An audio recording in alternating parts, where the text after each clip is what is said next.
നമസ്കാരം. പുറമേക്ക് ശാന്തത ഭാവിക്കുകയും അകത്ത് സ്ഫോടനാത്മകമായി ഉരുകിത്തീരുകയും ചെയ്യുന്ന അഗ്നിപർവ്വതം പോലെയാണ് ആധുനിക കാലത്തെ പല ദാമ്പത്യ ബന്ധങ്ങളും.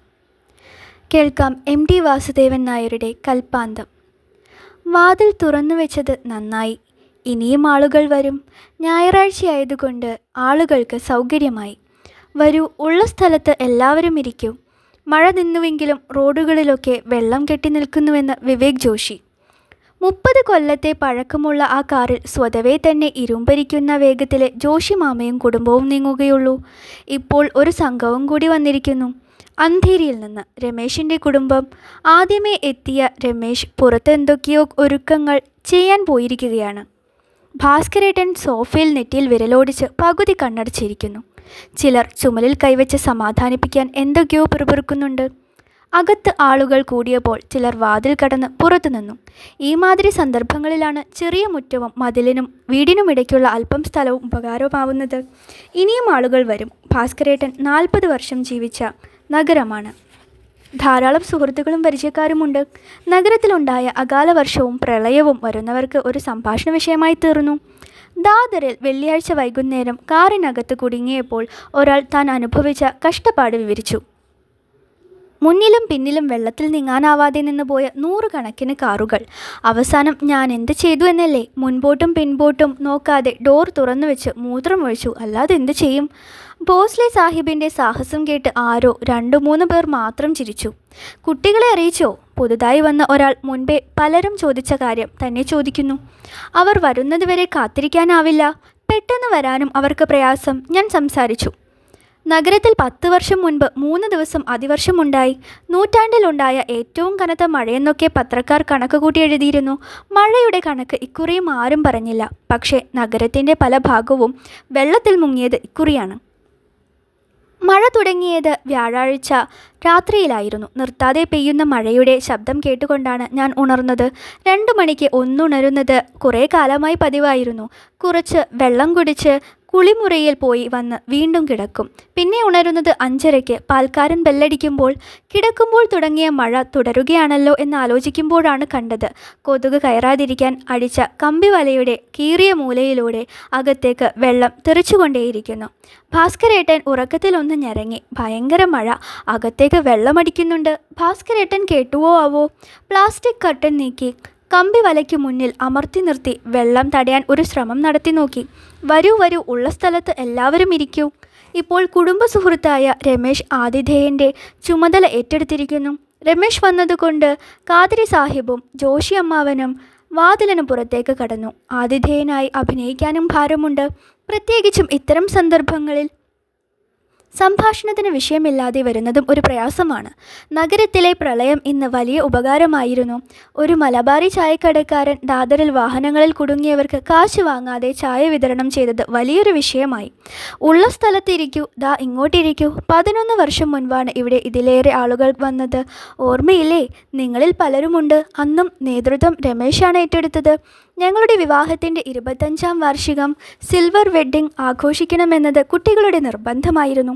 ഭക്ഷണം കോളനിയുടെ ക്ലബ് ഹാളിലായിരുന്നു. കോക്ടെയിലിന് പുറത്തൊരു ഷാമിയാനയും കൂടി ഒരുക്കി. 100 പേർക്കാണ് ഭക്ഷണം പറഞ്ഞിരിക്കുന്നത്. 141 പേർ വന്നിരുന്നുവെന്ന് പിന്നീട് കുട്ടികൾ കണക്കാക്കി. നോക്കൂ, മനമില്ലാ മനസ്സോടെയാണ് ഞാൻ മൊബൈൽ ഫോൺ വാങ്ങിയത്. എന്നെ ആ സെയിൽസ്മാൻ അടിച്ചേൽപ്പിച്ചതാണ്. സത്യത്തിൽ അതിൻ്റെ ഉപകാരം ഈ വെള്ളപ്പൊക്കത്തിലാണ് അതറിഞ്ഞത്. വഴിയിൽ കുടുങ്ങിയ പലർക്കും എൻ്റെ ഫോൺ ഉപകാരമായി. റിട്ടയർ ചെയ്ത ശേഷം കെട്ടിടം പണിയുടെ കരാറിന് കമ്പനി തുടങ്ങിയ ഗംഗാറാമിൻ്റെ ശബ്ദമാണത്. വെള്ളിയാഴ്ച കാലത്ത് പതിവ് പോലെ ഞാൻ എഴുന്നേറ്റപ്പോഴും പുറത്ത് മഴ നിന്നിട്ടില്ലെന്ന് കണ്ടു. രാത്രി ആരംഭിച്ച ഈ മഴ പ്രളയമുണ്ടാക്കുമെന്നൊന്നും അപ്പോൾ ആലോചിച്ചതല്ല. മുൻവാതിലിന് പുറത്തെ ചെറിയ പ്ലാസ്റ്റിക് സഞ്ചികളിൽ പത്രങ്ങളില്ല, പാൽ പാക്കറ്റുകളില്ല. ചെറിയ കോലായിക്ക് താഴെ വെള്ളം തളം കെട്ടിയിരുന്നു. ഓടകൾ കവിഞ്ഞൊഴുകിയതുകൊണ്ടാവണം വായുവിൽ ഒരു ദുർഗന്ധം. വാതിലടച്ച് തിരഞ്ഞപ്പോൾ വാഷ് ബേസിന് മുൻപിലെ ലൈറ്റിട്ട് ഭാസ്കരേട്ടൻ ഷേവ് ചെയ്യാൻ തുടങ്ങുന്നു. നേരത്തെ പോവാനുണ്ട്. ഈ മഴയത്തോ? എവിടേക്കാ? മിൽക്ക് കുക്കറിൻ്റെ ചൂളം വിളി കേട്ടാണ് സാധാരണ ഭാസ്കരേട്ടൻ ഉണരുക പതിവ്. പിന്നെ ഒന്നിനു പിറകെ ഒന്നായി 2 കപ്പ് ചായ, വിസ്തരിച്ച് 3 പത്രങ്ങൾ വായന, ഫോൺ കോളുകൾ. 9-നാണ് കുളിമുറിയിൽ കയറുക പതിവ്. എല്ലാറ്റിനും കൃത്യസമയമുണ്ട്. മുൻപ് മോർണിംഗ് ഫ്ലൈറ്റിന് വല്ലപ്പോഴും പോകേണ്ടി വരുമ്പോഴേ ദിനചര്യ തെറ്റാറുള്ളൂ. ചെറിയ പത്രത്തിൻ്റെ പരസ്യവിഭാഗത്തിൻ്റെ മേൽനോട്ടം ഏറ്റെടുത്തത് 4 കൊല്ലം മുൻപാണ്. വലിയ പരസ്യ കമ്പനിയുടെ മാനേജരായിരുന്നു ആളാണ്. പിരിഞ്ഞ ശേഷം 2 കൊല്ലം വെറുതെ ഇരുന്നു. ആപ്പീസുകാരും ഡ്രൈവറും സ്വന്തം വാഹനം പോലെ. ആഴ്ചയിൽ 1-2 ഡിന്നറുകൾ. ദീപാവലിക്ക് വീട്ടിൽ നിറയെ സമ്മാനപ്പൊതികൾ. വലിയ ബോണസ്. ഈ ചെറിയ പത്രത്തിലെ പണിക്ക് പോണോ? എനിക്ക് സംശയം തോന്നിയതാണ്. അവരെ കുറച്ചുകാലം സഹായിക്കാമെന്ന് പറഞ്ഞു. 1 കൊല്ലം നോക്കട്ടെ. 1 കൊല്ലം 4 കൊല്ലമായിരിക്കുന്നു. അവരെന്തു തരുമെന്ന് ചോദിച്ചില്ല. വരുമാനത്തിൻ്റെ കണക്ക് പറയാറില്ല. വിവാഹം കഴിച്ച കാലത്ത് ചോദിക്കാതെ തന്നെ എല്ലാം പറയുമായിരുന്നു. ഇത്രയേ കയ്യിൽ കിട്ടൂ, അതിലൊതുങ്ങി ജീവിക്കേണ്ടി വരും. സാരില്ല, എനിക്ക് 300-നടുത്ത് കിട്ടുന്നുണ്ടല്ലോ. വേണ്ട. ഇനി പണിക്ക് പോണ്ട, അതില്ലാതെ കഴിയണം. തർക്കിച്ചില്ല. ഒറ്റമുറി ഫ്ലാറ്റിൽ ഒതുങ്ങിക്കൂടാൻ ഒരു പ്രയാസവും ഉണ്ടായില്ല. നഗരത്തിൽ നിന്ന് 1 മണിക്കൂർ യാത്ര ചെയ്യേണ്ട ദൂരത്തിൽ ഈ കോളനിയെപ്പറ്റി ശാന്താ ഭട്ടും ചന്ദ്രിക പട്ടേലും പറഞ്ഞാണ് അറിഞ്ഞത്. അവരുടെ ഭർത്താക്കന്മാർ ബുക്ക് ചെയ്ത് കഴിഞ്ഞു. സംശയിച്ചാണ് പറഞ്ഞത്. മറുപടി ഉണ്ടായില്ല. പറ്റുമെങ്കിൽ ആലോചിച്ചാൽ മതി. 2 കുട്ടികൾ വളരുകയാണ്. നാട്ടിലെ ഭാഗം കഴിഞ്ഞപ്പോൾ എന്തൊക്കെയോ ഒപ്പിട്ട് വാങ്ങി. ജ്യേഷ്ഠത്തി 10,000 ഉറുപ്പിക തന്നതിൻ്റെ ധൈര്യം ബാങ്കിലുണ്ട്. ഒന്നും പറഞ്ഞില്ല. വർഷങ്ങൾ കഴിയും തോറും വീട്ടിലെ സംഭാഷണങ്ങൾ കുറഞ്ഞു വന്നു. പക്ഷേ മറ്റു വീടുകളിൽ ഭക്ഷണത്തിന് പോകുമ്പോൾ ഭാസ്കരേട്ടൻ ധാരാളം സംസാരിക്കും. തമാശകൾ പറയും. എന്നെ ഹോം ഡിപ്പാർട്ട്മെൻറ്റ് ബോസ് തുടങ്ങിയ പരാമർശങ്ങളിലൂടെ കൂട്ടുകാരുടെ മുന്നിൽ വെച്ച് പരിഹസിക്കും. എനിക്കും രസം തോന്നുന്ന സ്നേഹം കലർന്ന പരിഹാസം. ഈ വീട് നാട്ടിൽ പറയാറുള്ളതുപോലെ രാശിയുള്ളതാണ്. കമ്പനി മാറിയതും പദവികൾ ഉയർന്നതും ഇവിടെ വന്ന മുതൽക്കാണെന്ന് ഞാൻ വിശ്വസിക്കുന്നു. ഇതിൻ്റെ തുടക്കം വെള്ളിനേഴിയിലെ ഒരവകാശത്തിൻ്റെ 10,000 ഉറുപ്പികയാണെന്ന് സ്വകാര്യമായി ഞാൻ അഹങ്കരിക്കാറുമുണ്ട്. ആരോടും പറയില്ലെങ്കിലും. കുട്ടികളുടെ വിവാഹം കഴിഞ്ഞുപോയപ്പോൾ വീട്ടിൽ ശബ്ദം തന്നെ അപൂർവമായി. 2 കൊല്ലത്തിലൊരിക്കൽ അവർ വരുമ്പോൾ ഒരാഴ്ചയിലേറെ നിൽക്കാറില്ല. 1 മാസത്തെ തിരക്കിട്ട പരിപാടികളുമായിട്ടാണല്ലോ അവർ വരുന്നത് തന്നെ. മക്കളുടെ കല്യാണങ്ങളുടെ തലേന്ന് വന്നതിലേറെ ആളുകൾ സിൽവർ വെഡ്ഡിങ്ങിനുണ്ടായിരുന്നു. അന്നത്തെ അനുമോദന പ്രസംഗങ്ങൾ കേൾക്കേണ്ടതായിരുന്നു. ഭാസ്കരേട്ടൻ്റെ ഔദ്യോഗിക വിജയത്തിന് പിന്നിലെ ശക്തി, നിശബ്ദ സേവനത്തിൻ്റെ പ്രതീകം. എന്താ പറഞ്ഞ വാക്ക്? 3-4 ഗ്ലാസുകൾ ഒഴിഞ്ഞ ശേഷം മൈക്കം കയ്യിൽ കിട്ടിയാൽ ഭംഗി വാക്കുകൾക്ക് വല്ല ലോഭവുമുണ്ടോ? എന്നാലും മനസ്സു നിറഞ്ഞ ഒരാഘോഷമായിരുന്നു. കോക്ടെയിൽ സൽക്കാരത്തിനിടയ്ക്കും ഭാസ്കരേട്ടൻ എന്നും മിതത്വം പാലിക്കും. ആദ്യം കയ്യിൽ വന്ന ഗ്ലാസ് അവസാനം വരെ കൊണ്ടു നടക്കുന്നത് എനിക്കേ അറിയൂ. പക്ഷേ ആചാരങ്ങളിലും ഉപചാരങ്ങളിലും ഒന്നും വീഴ്ച വരുത്തിയില്ല. ചിരിയും ഫലിതവും വേണ്ടത്രേ. 1.5 കൊല്ലം ലണ്ടനിൽ ജോലി ചെയ്തിട്ടുണ്ട്. ആരംഭകാലത്ത് പെരുമാറ്റച്ചിട്ടകൾ അപ്പോൾ കിട്ടിയതാണെന്ന് ഭാസ്കരേട്ടൻ്റെ ചങ്ങാതിമാർ പറയാറുണ്ട്. വിവാഹത്തിന് മുൻപുള്ള 1 വർഷം അക്കാലത്ത് ഭാസ്കരേട്ടൻ ഒരുപാട് സംസാരിച്ചിരുന്നു. ആപ്പീസിലേക്ക് കൃത്യസമയത്ത് ഒരു വിളി. പുറത്തു കടക്കുന്ന സമയം ഉറപ്പിക്കാനാണ്. അതിന് 5 മിനിറ്റെങ്കിലും മുൻപേ ബേർഡ്സ് ആൻഡ് കമ്പനിയുടെ മുൻപിലെ ബസ് സ്റ്റോപ്പിൽ എത്തിയിരിക്കും. ഇപ്പോൾ വാക്കിന് വല്ലാത്ത പിശുക്ക് കാണിക്കുന്ന ഈ മനുഷ്യൻ്റെ നിർത്താത്ത സംഭാഷണം കേൾക്കാൻ കൊതിയായിരുന്നു. സന്ധ്യയ്ക്ക് ഹോസ്റ്റൽ ഗേറ്റിൽ നിന്ന് യാത്ര പറയും മുൻപുള്ള 2 മണിക്കൂറിനിടയ്ക്ക് എത്ര തവണയാണ് പൊട്ടിച്ചിരിച്ചിരുന്നത്. എൻ്റെ 60-ാം പിറന്നാൾ ആഘോഷിക്കണമെന്ന് കുട്ടികൾക്കുണ്ടായിരുന്നു. ഞാൻ ഒഴിഞ്ഞുമാറി. ഭാസ്കരേട്ടൻ വേണമെന്നോ വേണ്ടെന്നോ പറഞ്ഞില്ല. പാൽക്കാരൻ വരാഞ്ഞതുകൊണ്ട് ഞാൻ വേഗത്തിൽ കടുംചായ ഉണ്ടാക്കി. എങ്ങോട്ടാണ്? പതിവിന് വിപരീതമായി ജീൻസിട്ടാണ് പുറത്തു വന്നത്. കയ്യിൽ ചെറിയ യാത്രയ്ക്കുള്ള ബാഗ്. ഞാൻ ചിരിച്ചു. ജീൻസോ? അതിഷ്ടമായില്ലെന്ന് തോന്നി. എന്താ, പാടില്ലെന്നുണ്ടോ? അതല്ല, എങ്ങോട്ടാ യാത്ര? പൂനെക്ക്. അയ്യോ, എന്നോട് ഇന്നലെ പറഞ്ഞില്ലല്ലോ. പൂനെക്ക് വരാൻ സരോജ എന്നും പറയാറുള്ളതാണ്. മുൻപ് മാട്ടുങ്കയിലെ ഒറ്റമുറി ഫ്ലാറ്റിൽ താമസിക്കുന്ന കാലത്ത് അയൽക്കാരനായിരുന്നു നമ്പ്യാരും സരോജയും. ഞാൻ ആപ്പീസ് കാര്യത്തിനാണ്. പത്രത്തിൻ്റെ എന്തോ ആവശ്യത്തിനായി 6 മാസം മുൻപ് അഹമ്മദാബാദിൽ പോയി വന്നപ്പോഴാണ് ഈ ജീൻസ് പെട്ടിയിൽ കണ്ടത്. അത് ഭദ്രമായി വാർഡ്രോബിൽ വയ്ക്കുമ്പോൾ ഞാൻ ശ്രദ്ധിച്ചു. പതുക്കെ ഒന്ന് ചിരിക്കുകയും ചെയ്തു. പഴയ ഒരു ഫ്രണ്ടിൻ്റെ മകനെ കണ്ടു. Computer engineer. അവൻ നിർബന്ധിച്ച് വാങ്ങിത്തന്നു. ഏത് ഫ്രണ്ട്? അവിടെ നമ്മുടെ പഴയ ആളുകൾ ആരൊക്കെയോ ഉള്ളത്. അതിന് മറുപടി ഒന്നും പറഞ്ഞില്ല. പുറത്ത് മഴയ്ക്ക് ഏറ്റക്കുറച്ചിലൊന്നുമില്ല. ഭയങ്കര മഴ. കാറ് വരും. ഭാസ്കരേട്ടൻ ഗേറ്റിലേക്ക് നോക്കിക്കൊണ്ട് വന്നു. ബ്രേക്ക്ഫാസ്റ്റ് എടുക്കട്ടെ? വേഗം ടോസ്റ്റ് ഉണ്ടാക്കാം. ഞങ്ങൾ ആപ്പീസിൽ നിന്ന് 3-4 ആളുണ്ട്. ലോനാവാലയിൽ ബ്രേക്ക്ഫാസ്റ്റ് ഏർപ്പാട് ചെയ്തിട്ടുണ്ട്. ഗേറ്റ് കടന്നു വന്ന പ്രൈവറ്റ് ടാക്സിക്കാരൻ വീട്ടു നമ്പറുകൾ മഴയത്ത് കണ്ടുപിടിക്കാൻ നോക്കുമ്പോൾ ഭാസ്കരേട്ടൻ കൈ കാണിച്ചു. വരാന്തയുടെ താഴെ നിർത്തിയ കാറിനടുത്തേക്ക് നടക്കുമ്പോൾ ഞാൻ പറഞ്ഞു, നിൽക്കൂ, കൊട കൊണ്ടുവരാം. അതിന് കാത്തുനിന്നില്ല. കാറിൽ കയറുന്നതിനിടയ്ക്ക് ശരിക്കും നനഞ്ഞിരിക്കുന്നു. എപ്പോൾ മടങ്ങും എന്ന് ചോദിക്കാൻ ഭാവിച്ചപ്പോഴേക്കും കാർ വിട്ടുകഴിഞ്ഞു. പാൽക്കാരൻ പ്ലാസ്റ്റിക് ഷീറ്റ് കൊണ്ട് തല മൂടി ആകെ നനഞ്ഞ് സൈക്കിളിൽ വന്നിറങ്ങി. വല്ലാത്ത മഴ, ശരിക്ക് പ്രളയം വരുന്ന ലക്ഷണമുണ്ട്. അടിച്ചു വാരുകയും പാത്രം തേക്കുകയും ചെയ്യുന്ന ബായി വന്നിട്ടില്ല. ഈ പെരുമഴയത്ത് വരുമെന്ന് തോന്നുന്നില്ല. കിടപ്പുമുറിയിൽ കട്ടിലിന് താഴെ വെള്ളമാണ്. മഴയ്ക്ക് അല്പം കുറവുണ്ടെന്ന് തോന്നിയ ശേഷമാണ് കുളിമുറിയിൽ കയറിയത്. കുളി കഴിഞ്ഞ് വന്ന് ചുമരിലെ സ്റ്റാൻഡിൽ ഗുരുവായൂരപ്പൻ്റെ ചിത്രത്തിന് മുൻപിലെ ചെറിയ ഓട്ടുവിളക്കിലെ തിരി മാറ്റി കത്തിച്ചു. തൊഴുതു. മനസ്സിൽ പതിവ് പോലെ നാമം ജപിച്ചു. മാട്ടുങ്കയിലെ ഫ്ലാറ്റിൽ താമസം തുടങ്ങുമ്പോൾ വാങ്ങിയതാണ് ഈ ചിത്രവും നിലവിളക്കും. ചെറിയ മുറി പൂജാമുറിക്കാക്കാമെന്ന് കരുതിയതായിരുന്നു. വാസന്തിക്ക് ഒറ്റയ്ക്ക് മുറി വേണമെന്ന് ശാഠ്യം പിടിച്ചപ്പോൾ പടവും വിളക്കും ഭസ്മത്തട്ടും ചുവരിലേക്ക് മാറ്റി. ഡ്രോയിങ് റൂമിലെത്തിയപ്പോൾ ജനാലയിലൂടെ കണ്ടു മഴ കൂടിയിരിക്കുന്നു. ഇപ്പോൾ മഴ ആരവത്തോടെയാണ് പെയ്യുന്നത്. പതിവ് പോലെയായിരുന്നെങ്കിൽ റവ കൊണ്ട് ഉപ്പുമാവുണ്ടാക്കി ഒരു ചട്ടിനി അരയ്ക്കാമെന്ന് വെച്ചതാണ്. ഒരു ഉത്സാഹം തോന്നിയില്ല. റൊട്ടി മുറിച്ച് 3 കഷ്ണം തിന്നു. പ്രമേഹത്തിൻ്റെ സൂചന തുടങ്ങിയപ്പോൾ മുതൽ ഭക്ഷണം കുറച്ചിരിക്കുകയാണ്. തിങ്കളാഴ്ച ഒന്നും കഴിക്കാറില്ല പകൽ. നെടുമംഗല്യത്തിന് നല്ലതാണ് തിങ്കളാഴ്ച നോൽമ്പെന്ന് നാട്ടിൽ പറയും. ഭാഗ്യത്തിന് ഭാസ്കരേട്ടന് ഒരു അസുഖവുമില്ല.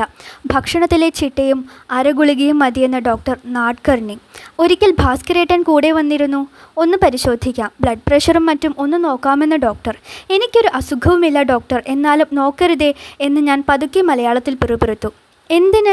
പെട്ടെന്ന് മുഖത്ത് ദേഷ്യം പടർന്നു. ഇടയ്ക്കിടെ ചെറിയ കാര്യത്തിനൊക്കെ ദേഷ്യം പിടിക്കുന്നത് കൊണ്ട് തന്നെയാണ് ഡോക്ടർ പരിശോധിച്ചാൽ തെറ്റില്ലെന്ന് തോന്നിയതെന്ന് മനസ്സിൽ മാത്രം പറഞ്ഞു. കുട്ടികൾ കൊണ്ടുവന്ന ക്രീമും മറ്റും രാത്രി കിടക്കുമ്പോൾ കുറച്ചു കാലം മുഖത്ത് പുരട്ടി നോക്കി. പിന്നെ വേണ്ടെന്ന് വെച്ചു. നരച്ചു തുടങ്ങിയ കാലത്ത് ബ്യൂട്ടി പാർലറിൽ പോയി മാസത്തിലൊരിക്കൽ ഡൈ ചെയ്തിരുന്നു.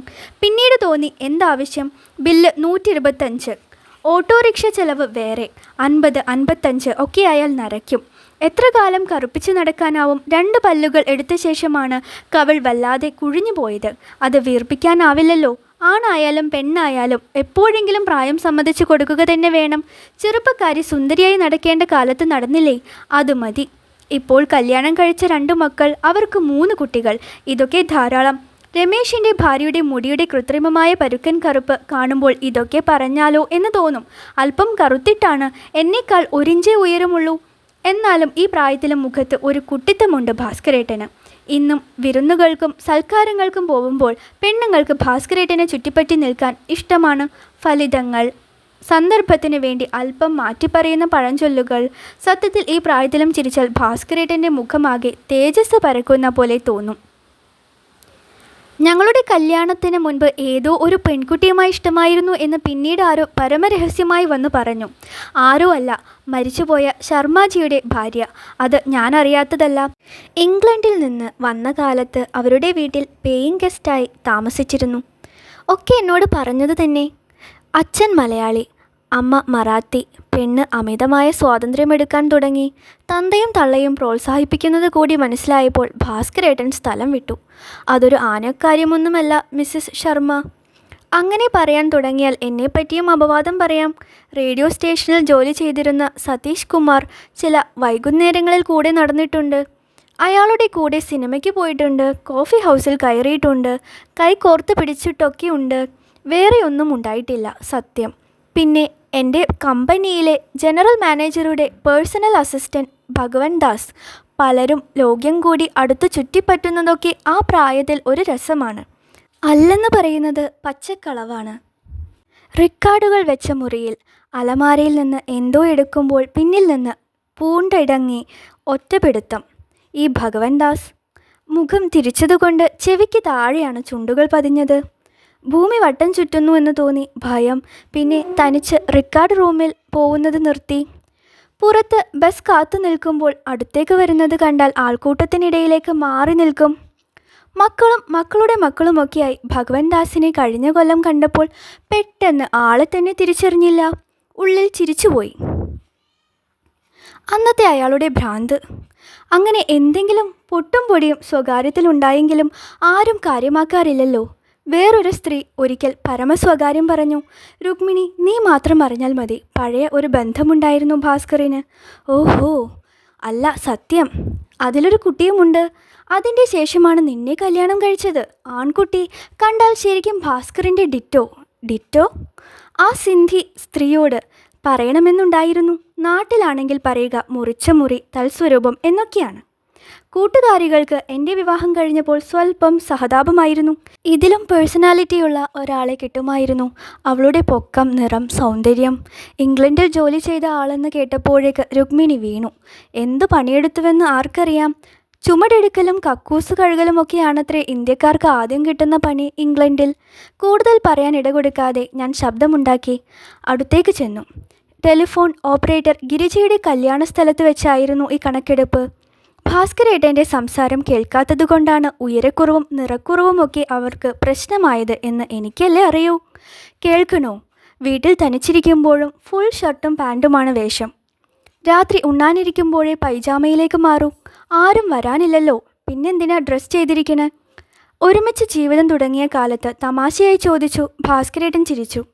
ആഫ്രിക്കൻ കാട്ടിൽ സായിപ്പ് ഷേവ് ചെയ്യുന്നു, ഷൂസ് മിനുക്കുന്നു, വസ്ത്രം മാറുന്നു. ഇത് തന്നെ ചോദിച്ചപ്പോൾ സായിപ്പിൻ്റെ മറുപടി, ഞാൻ എനിക്ക് വേണ്ടിയാണ് ഇതൊക്കെ ചെയ്യുന്നത് എന്നായിരുന്നു. കൊടും പട്ടിണി കിടക്കുന്ന ചാപ്ലിൻ്റെ സിനിമ നീ കണ്ടിട്ടില്ലല്ലോ.